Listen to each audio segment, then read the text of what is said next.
Eu tenho certeza que você ficou impressionado com esse estudo. É uma bênção poder estudar a Bíblia e poder entender e compreender muitas realidades das quais Deus deixou na sua palavra e que muitas vezes não estudamos, não consideramos, não avaliamos.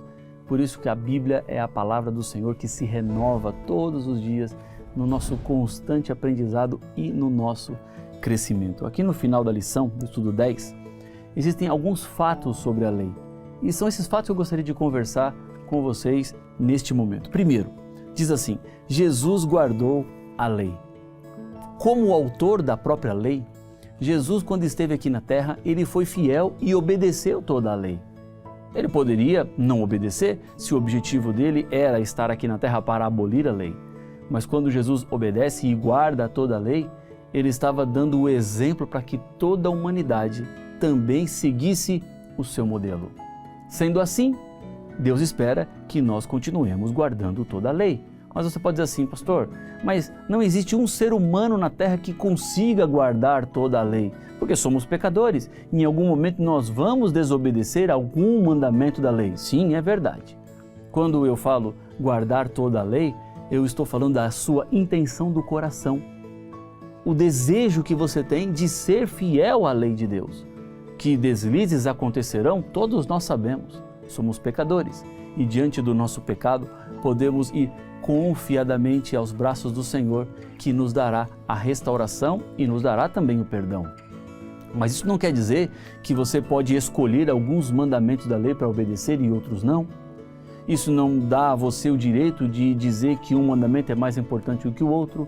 Isso não dá o direito a você de fragmentar os mandamentos dizendo assim: bom, vamos ver no Novo Testamento quais mandamentos se repetem.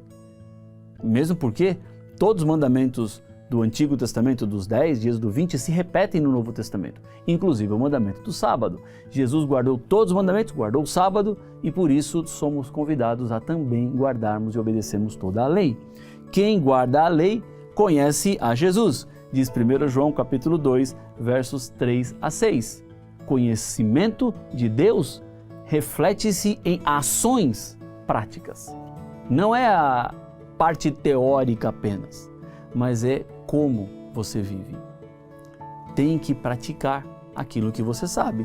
Não é para ficar apenas no nível intelectual, mas sim no nível vivencial. É preciso experimentar na prática a vida com a lei de Deus. Apocalipse 12:17 diz que a igreja verdadeira é aquela que guarda os mandamentos de Deus. Todos aqueles que foram deixados para nós. Guardar os mandamentos é o sinal do povo do Senhor aqui na terra. E se não guardar os mandamentos? As pessoas que assim vivem são convidadas a se unirem ao povo do Senhor, guardarem os 10 mandamentos. Deus é quem nos capacita para cumprir a lei. Não há forças em nós, mas podemos ser habilitados pelo Senhor para que sejamos fiéis. Ele vai te ajudar. Se você tem alguma área na sua vida que está difícil, um problema, uma tentação, uma paixão, você olha para os 10 mandamentos e um deles lhe custa muito ser fiel, saiba que o Espírito Santo pode lhe capacitar para que você obedeça. Isso vai da sua entrega, vai da sua luta pessoal para abandonar algumas tentações, para deixar de lado algumas práticas que são pecaminosas. Muitas vezes na vida é preciso construir algumas cercas em volta da sua história para lhe proteger. Você sabe quais são as áreas mais difíceis. Você entende o que é que pode te levar mais facilmente para o pecado. Então, coloque uma cerca em volta disso. Blinde-se disso. Se você sabe que determinada ação pode te levar a pecar, não faça. Lute contra você mesmo. Mas se pecar, lembre-se, você pode ser perdoado, mas Deus te capacita. O pecado, diz 1 João capítulo 3, versículo 4, é a transgressão da lei. Ora, veja, tem gente que fala assim: não, a lei já foi abolida, não existe mais. Pois bem, se a lei foi abolida e já não existe mais nos nossos dias, também não existe mais pecado. Concorda comigo? Porque se o pecado é a transgressão da lei, se não tem lei, não tem pecado. Se não tem pecado, tudo é lícito. Se tudo é lícito, eu posso fazer o que eu quero. E se eu faço o que eu quero, vivemos uma anarquia. Não é isso que a Bíblia nos diz. Pecado é a transgressão da lei. Então a lei continua em vigência porque o pecado continua existindo. Bem verdade que o pecado um dia vai deixar de existir, porque Deus vai nos purificar. Mas a lei, ela é quem determina o que é o que não é pecado. Eu somente sei que algo é pecado porque a lei diz que é pecado. Sem lei, não há pecado. Portanto, pecado é a transgressão da lei. Descumprir um mandamento, diz Tiago capítulo 2, versículo 10, é o mesmo que transgredir todos os outros mandamentos. Entendeu? Eu preciso olhar a lei de Deus como um todo. São 10 mandamentos, mas a lei é uma só. Escrita em 2 tábuas de pedra, é verdade, mas a lei é uma só. Não há separação ou distinção da lei. Outro ponto, Deus oferece vida eterna por intermédio de Jesus, que é o nosso Senhor e Salvador.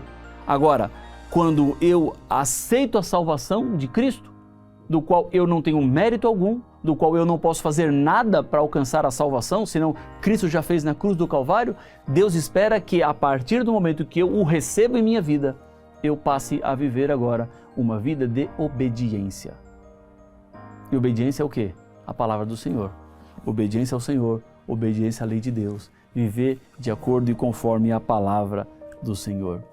E mais, quando eu passo a obedecer à lei de Deus, o meu caráter passa a ser transformado, minha vida passa a ser transformada. Eu já não sou mais o mesmo, você já não será mais o mesmo depois da obediência. Está você disposto a obedecer à lei do Senhor? Está você disposto a viver de acordo com a vontade do Senhor? Aqui no final da nossa lição, existem estudos adicionais para comunhão, para relacionamento e para missão. Versos para você meditar.